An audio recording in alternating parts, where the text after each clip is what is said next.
Good morning, my name's Elaine and I'm Community Agent for West Mendip, working for the Community Council for Somerset. Welcome to today's Talking Cafe. Nice to see a little bit of sun peeping through the clouds.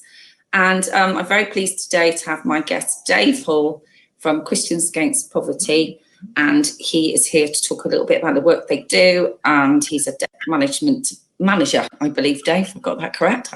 That's correct, yeah. Thank you for that. And based in Street Baptist Church, so in the heart of West Mendip. So, yes, I'm going to leave it now for Dave to talk a little bit about the kind of work they do, which, of course, especially relevant after COVID that we've been experiencing in the last year.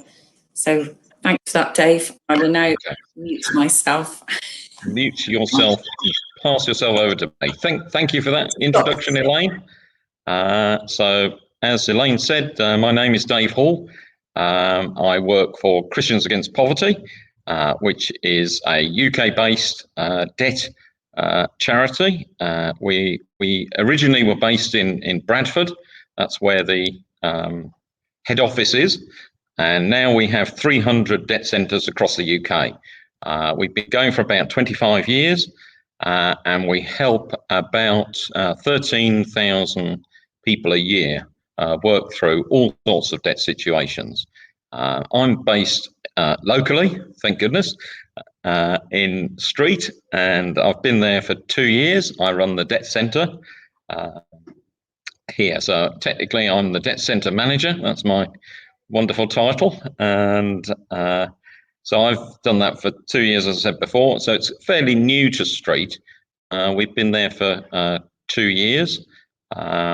We have a fairly small team. I have one other debt advisor that works with me, and we have about 30 volunteers that come out on visits or get alongside people to provide other sorts of support. So that's the brief introduction to what we do. How the system works, it's been a little bit difficult over the last 12 months. We used to do face-to-face appointments, and that was our not our selling point, because we don't really need to sell ourselves. We've been going so long, and we've got a lot of expertise in the background. The system, we used to go into people's homes. So two people would go into people's homes on a recommendation. So they would ring the free phone number. They would be allocated to an area. It's all done on postcodes. So the Street office covers Glastonbury, Street, Wells, and many of the villages. There's a number of other debt centres also in Somerset. There's one based in Yeovil. Taunton, there's a debt centre, Weston. So the southwest is quite well covered by the debt advisory service from Christians Against Poverty, which we're very pleased with. Obviously, we do look to open new centres so that we can cover smaller and smaller areas. So the system would work is we would get a referral from personal recommendation, or from health visitors, or from social services or schools. That they would do a referral to us. They would phone the free phone number. Someone at the end of the phone would just generally talk through whether or not we could help, and then they would be then referred based on their postcode. And if they had a Street postcode or a Glastonbury postcode, they would be referred to our centre. I would get an email, and the system would then start. So that's a simple way of picking up referrals. I was going to ask you about that, how to refer. So that's really helpful. Yeah, thank you. Because I've actually got a few clients at the moment, I think. Okay, thank you. Yeah. So the system we operate is it's a 3-visit system. So at the moment, we're not going into people's homes, but we are happy to meet people in the church here. We work in partnership with Street Baptist Church. Our offices are based here at Street Baptist Church in Glaston Road. We've got this wonderful new facility that we've got an office here. So, we're able to do socially distanced meetings for people that need that. We can do telephone support as well, but most people seem to prefer to come in and meet somebody directly. And we are still happy to do that. And on the 12th of April, we will be able to do that for everybody. We'll be able to carry out face-to-face meetings again, not in people's homes. So we're not going into people's homes yet, but hopefully, when things are opened up completely, we'll be able to go back to visiting people in their own homes. It's all very, very informal. We do a first visit, we show a video about different situations that people find themselves in, and we introduce ourselves, and we just chat generally about the sort of debts that people have, rent arrears, credit card problems, all the anxiety that's linked with debt. And basically we try to put people at ease so that they have confidence that we do care about them, and that we will stick with them through this process. People in debt are all sorts of, you cannot categorize anybody at all. There is no one person that's the same as another. Our circumstances are also individual. Some may be overspending, but that's very rare in my opinion. Generally, it's some sort of circumstances. It could be a bereavement, it could be a loss of a job, or mental health issues. These are much, much more common than any form of recklessness. And the reasons people get into debt are generally, very sad and not their own fault. Some young people get into debt through not understanding the financial system and some of the financial products that they get sold. So we treat people as individuals. We are a Christian charity, but we are open for everybody. We're not judgmental one tiny little bit. So it's all completely free. There we are. That's the salesman in me, isn't it?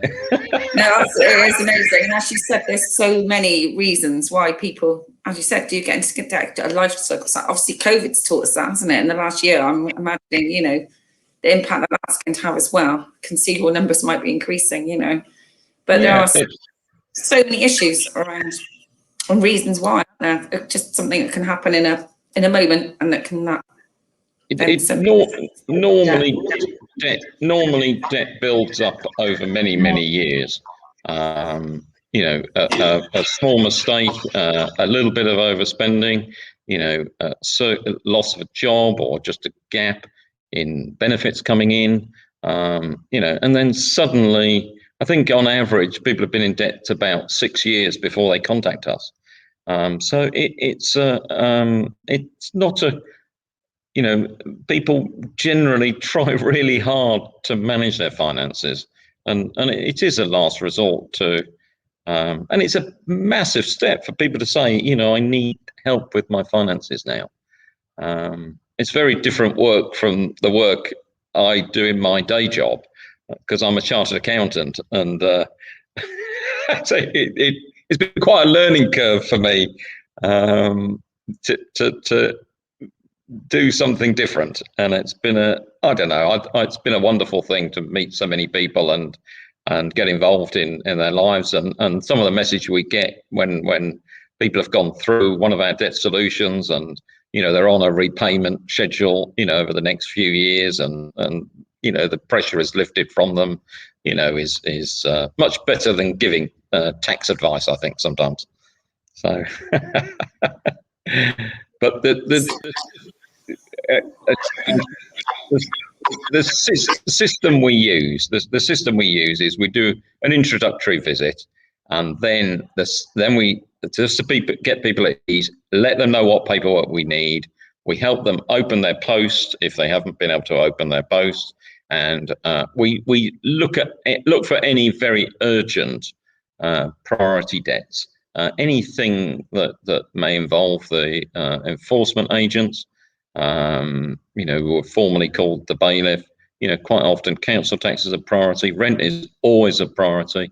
because people's housing is an absolute the first thing that we need to be sure that is stable for them and for their family, and to provide them with security going forward. So the housing is always a top priority, and we just get a general idea of what is most urgent and what we need to deal with first.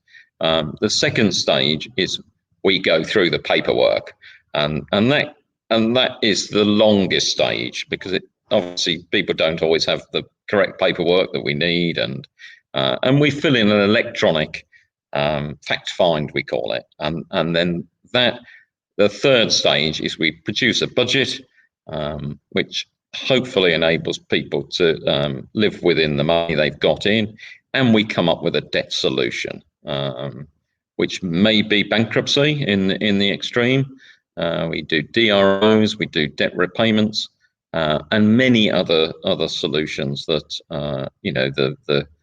we've got a big team in Bradford that would look at all the possible options for people. And then we sit down, we present the options, and we present our recommendation, and then the client is completely free to take that recommendation, or to move on and support themselves, or to take the budget and to make their own negotiations if they wish.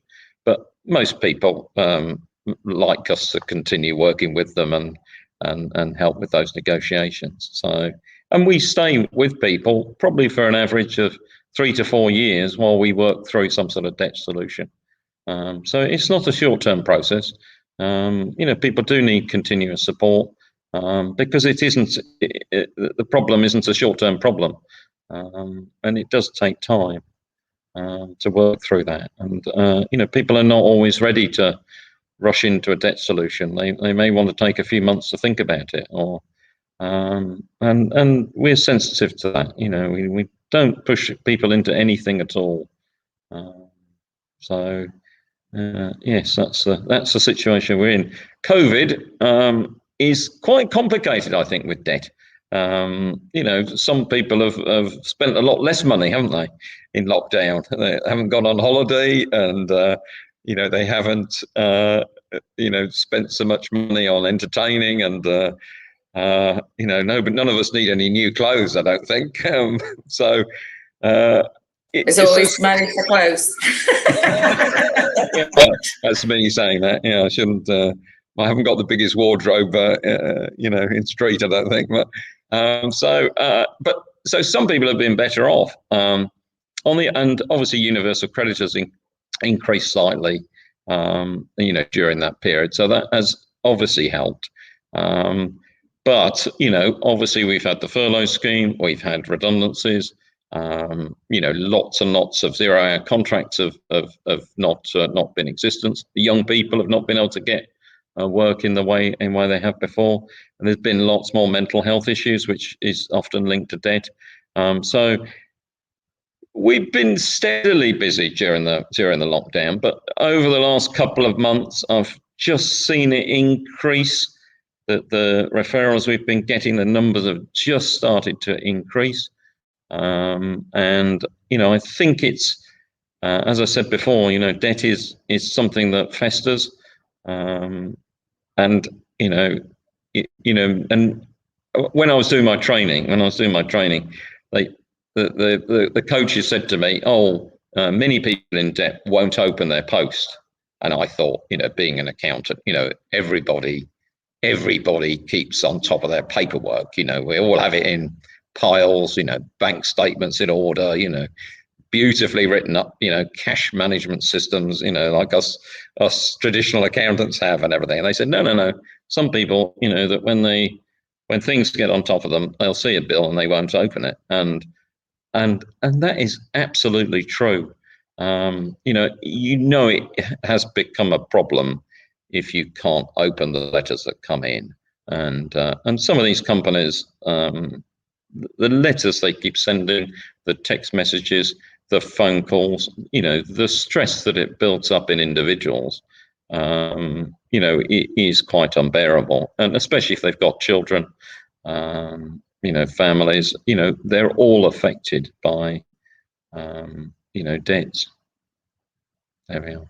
I'll take a break. No, I've had lots of experience, as you said, with people with posts piling up, with just the fear of opening it. As you said, it can be quite intense, can't it? The amount that they will send out, or very much text messages, phone calls, they can also end up persecuted, can't they, by it? And then so it's easier then to let. And we always work, I will always work with someone else from the team here. So although I can get a bit technical, as you can imagine, with my 10-point plans and things that maybe a bit, normally I've got some, a nice person with me that, will say, come on, let's open the post together or something like that, so. My wife came on a visit with me, and in the early days of me doing this, and I sat with a lady, and I looked at all the finances, and I thought, this is not too complicated. We've got a fairly easy solution here. So I wrote down a 10-point plan.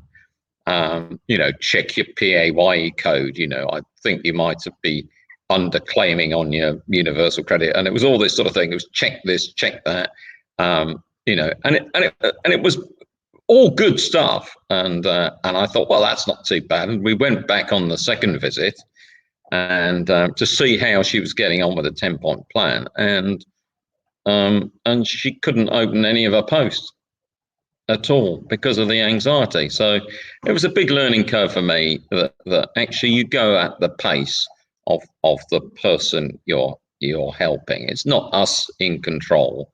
It's their situation, and we are helping at whatever pace people want to go at. So I have to eat a bit of, so we did one question at a time over, I think, probably a year, and the case is successfully resolved, and the lady now is debt free, and I can laugh about it, laugh at myself, so, but there we are. My wife will constantly remind me of that one, I think. So there we are. So. It's brilliant though to hear that it's long term as well. It's not something that needs to be rushed. Like that, you take the time with people. Like when you start, it's quite impressive by that, and just brilliant to know that the help's out there. Because it does cause such, anxiety for people. I know clients have had in the past. As I said, I think I will definitely be in contact in the future. So you would ring your main number, and then it would get referred to. Yes, ring the 0800 number, and then it's a switchboard system. There's lots of lovely people at the end of the phone. They will talk to people and just go through whether or not we can help or not. We only take on, if you're a company director with 20 properties, we won't take you on. But almost all other cases, we will look, and if we can't take you on, we'll signpost to some other agency. So it's a great system. The people at the end of the phone are trained to be sensitive. It's very, very difficult for people to make that first phone call, to say, hi, I've got debts, I need help. And once people make that first phone call, the system kicks in. We've got lots of support. We will take it at the pace that people, are happy with. Many of my cases, we don't get a solution to the debt for, at least 6 months probably. And that is the pace that people work. They may have kids. They may, if people move house, it changes the budgets. If their benefits change or they get a part-time job, we rework the budget. And it's a big operation. So I love working for them. I think it's great fun. But then I like paperwork. So one of those strange people that likes figures and is quite relaxed. That is strange. Humour me. I think I might need you, Dave. Maybe I'll be giving you a call. Oh dear. Sorry about that. Yeah, sorry about that. I'm It's a bit amazed you like too paperwork. enthusiastic. No, it's good though. It's good that there's people that do. There are many people that do, and some people they love doing a budget on a spreadsheet. You know, I've got a son who is also an accountant. He has all his family finances on a spreadsheet, and him and his wife's income comes in, and all the rest of it. And you know, I like to think I'm proud of him for other things as well, but Proud of his spreadsheet. yes, I can see where he's coming from with a good spreadsheet that you know, manages your money coming in and money going out. So I'm impressed. I definitely am impressed with that. I do apologise if you can hear snoring. I've got a pug each side of me, and they're snoring very loudly. So, well, so it's fine by me. Yeah, a little bit of snoring is okay by me. Yes, yeah. This is bad snoring. Okay. And also, I thought it'd be good to hear a little bit about Street Baptist Church and some of the things that they offer as well, because I'm sure obviously you're involved with the things that happen in the community. Yes, so it'd be really great to hear a little bit more about that as well. So I might be joined by a pug at this point because they're moving. Okay. I'm if you bring the pugs onto screen, then they will definitely take centre stage. You've got to say that, you know. And the viewing figures might go up as well. I think they did when they were on before, yeah. Pets or dogs, there's no option, is there really? So, but yeah, I'm. Oh, there we are. Oh my goodness me! Wow, fantastic. Right. I don't know what I was going to say now. Street Baptist Church, yes. Yeah, I'm part of the community team at Street Baptist Church, and before lockdown, we set up a community lunch, which many churches do, and you know, we you know, just wanted to, you know, get a few people from the community in, partly because we've got a new building. And we've got a wonderful new kitchen. So, you know, we started to cook, and we started that on the 24th of January, 2020, which could be good. You could say it was, and we did that for 8 weeks, and then obviously the pandemic hit, and you know, churches were shut, and all the rest of it. And you know, I was concerned. You know, what is the church's response? You know, to a pandemic? Do we just shut the buildings and go home, or can we do something else? And so and because we were cooking anyway, and we had a team, we decided to do Meals on Wheels, which probably ages me a little bit. Probably anybody under the age of, you know, 50 watching is thinking, what on earth is Meals on Wheels? But you know, so we delivered. We started to deliver meals to elderly mainly in the community and street. And so on the 25th of March, we tentatively made a few phone calls, and we delivered 35 meals, I think. And that went quite well. People were encouraged by it, and it was all permitted with government regulations. So we carried on with that. And then the next week we did 70. And then 2 or 3 weeks later, we were doing 100, and it just carried on from there. And we were still doing it. We did it last week, and we cooked 250 meals, hot meals, freshly prepared with a nice pudding.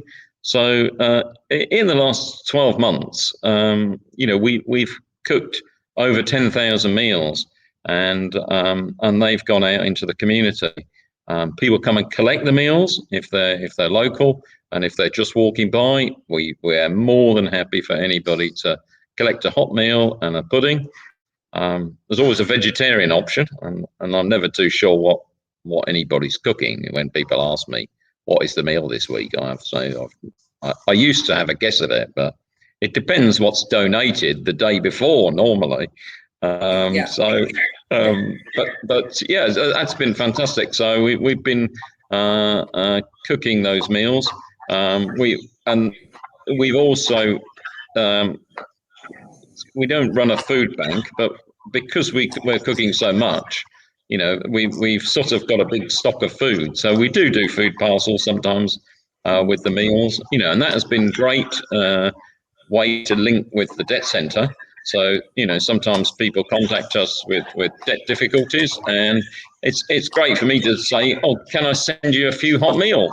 With that, just as a blessing, Amazing. just as a just as an introduction, or would you like meat or vegetarian? And say it's a young couple or something, we just send over a couple of meals. One of the volunteers turns up and with a few donuts or something and a couple of meals, and says, nice to meet you, and we're here for you, and someone does care, and it's just been a great resource to have alongside the debt centre. Amazing. We started to take in clothes donations as well, which was fun. One of my pet hates probably is charity shops. But I'm now running. I feel like I'm now running a charity shop, and during the cold weather, that has been fantastic. We've been able to, and it's surprising. Okay, some people living in caravans are struggling with keeping themselves warm, but also people in flats, and people who neglect their own well-being.